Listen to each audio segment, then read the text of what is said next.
Deskripsi kasus. Yang pertama, krisis keuangan di suatu negara muncul dari berbagai faktor, baik dari internal maupun dengan eksternal, dan dapat menimbulkan dampak yang luas terhadap stabilitas sistem keuangan di suatu negara.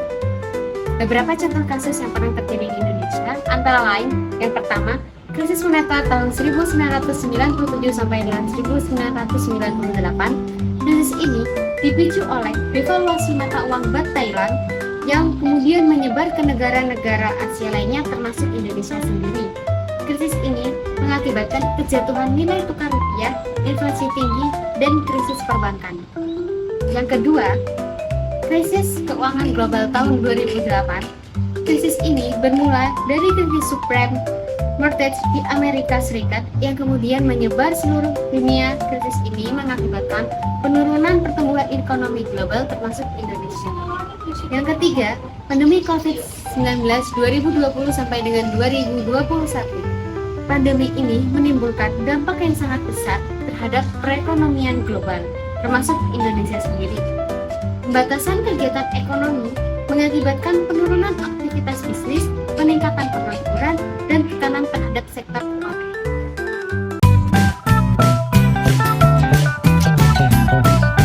Oke, selanjutnya kita masuk poin yang kedua, yaitu kolaborasi dan koordinasi antara BI, OJK, dan LPS.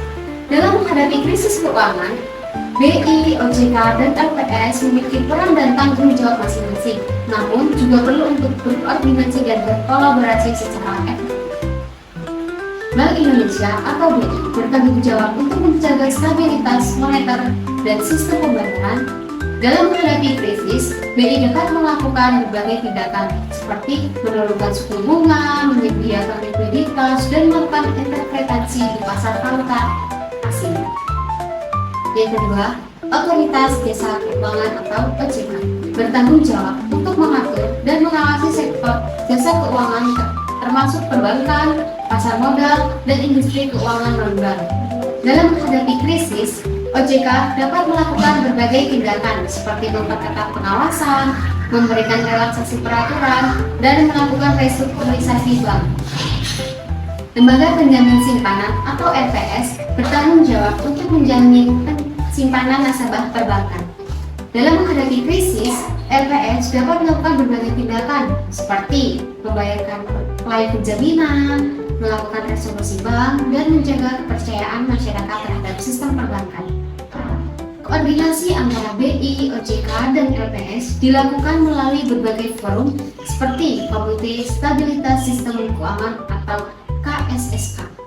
KSSK bertugas untuk mengkoordinasi kebijakan dan tindakan yang diperlukan untuk menjaga sistem stabilitas keuangan.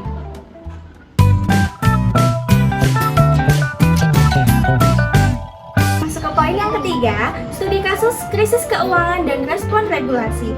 Dalam menghadapi krisis keuangan, BI, OJK, LPS telah mengeluarkan berbagai respon regulasi. Contohnya, pada saat krisis moneter tahun 1998, pemerintahan bersama dengan BI dan lembaga terkait lainnya melakukan restrukturisasi perbankan dengan membuat Badan Penyihatan Perbankan Nasional atau BPPN untuk menyehatkan perbankan di Indonesia.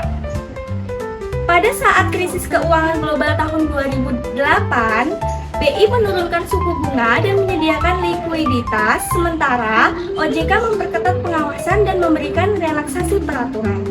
Pada saat pandemi COVID-19, BI menurunkan suku bunga, menyediakan likuiditas, dan melonggarkan ketentuan rasio kredit terhadap simpanan atau loan to deposit ratio (LDR). OJK memberikan relaksi peraturan bagi sektor jasa keuangan, sementara LPS menurunkan tingkat premi pinjaman simpanan.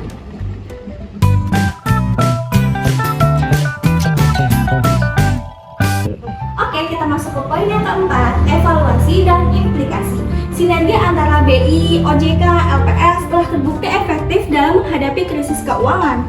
Namun, masih ada beberapa tantangan yang perlu diatasi seperti peningkatan koordinasi komunikasi antar lembaga, peningkatan kapasitas dan kapabilitas sumber daya manusia, Dengan terus meningkatkan sinergi dan koordinasi BI, OJK, dan LPS dapat menjaga stabilitas sistem keuangan Indonesia dan meminimalkan dampak krisis keuangan terhadap perekonomian Indonesia.